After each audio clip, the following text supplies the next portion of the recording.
Hi guys, welcome to REIT Recap. Check natin ang kanilang support and resistance. Itong Ayala REIT, nasa resistance siya ngayon dito sa minor resistance sa 34.2. Then meron siyang resistance din dito sa area na to sa below ng 200 MA sa 35. Then ito ang kanyang support area sa 33.70 dito sa 50 MA. Then meron din siyang major support dito sa area na to sa 31.98. Then ito ang kanyang 52-week low sa 30.55.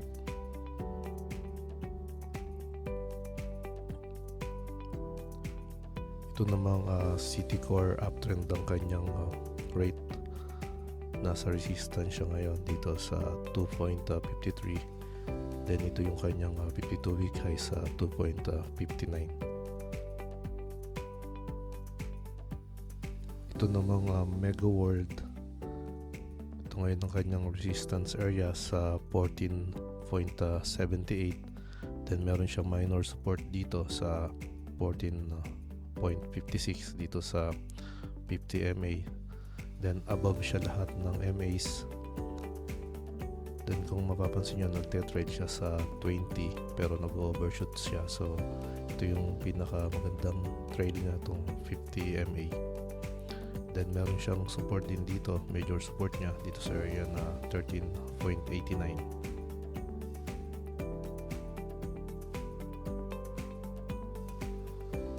Itong RCR o Robinsons, itong ang kanyang resistance sa 5.93. So nasa resistance siya ngayon. Above MAs din siya, nagte-trade siya sa 20 MA.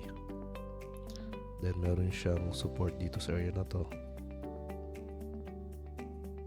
sa 5.66 area. Then kung ma-break tong resistance na to, ito yung next resistance sa 6.12.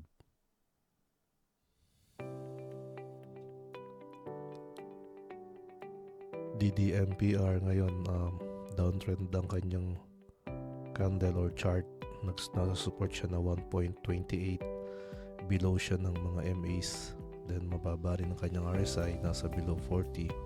Then below 0 rin ang kanyang MACD.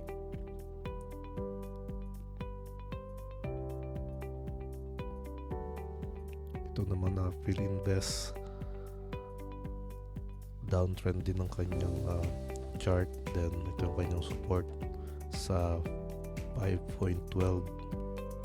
Then meron din siyang support dito sa 52-week low below 200 saka 50 pati itong mga MAs na to.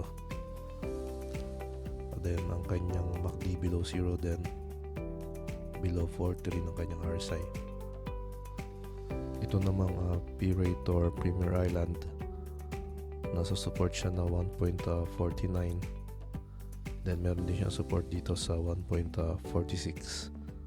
Malilit lang ang kanyang volume, parang barcode.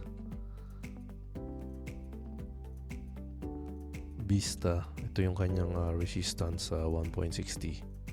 Then below 200 MA saka 50 MA siya. Then may support din siya dito sa area na to sa 1.56. Compare natin ang properties sa 1-year chart niya sa Ayala. So kung makapansin nyo, ito yung chart ng properties. So mas bullish siya kaysa dito sa Ayala.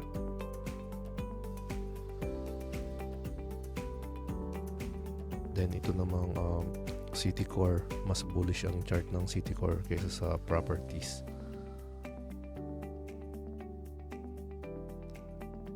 Then itong Megaworld, mas bullish ang chart ng properties kaysa dito sa Megaworld.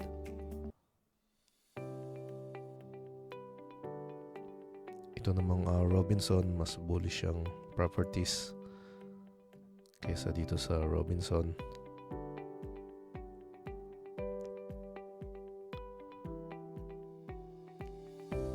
Double Dragon, same din, mas lamang ang properties.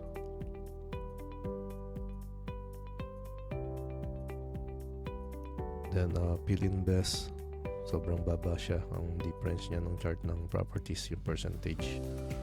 So So negative 28.73 ang difference niya.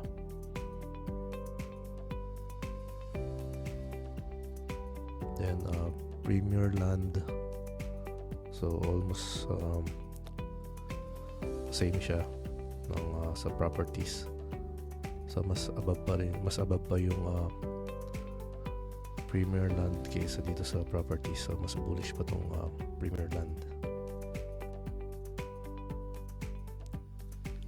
Ito naman Vista. So konti lang din yung difference niya sa properties. Almost the same lang din ng kanilang chart for 1 year chart. So yun lang guys, sana nakatulong ulit to sa inyo. More blessings to us, happy trading, and God bless. Thank you for watching guys.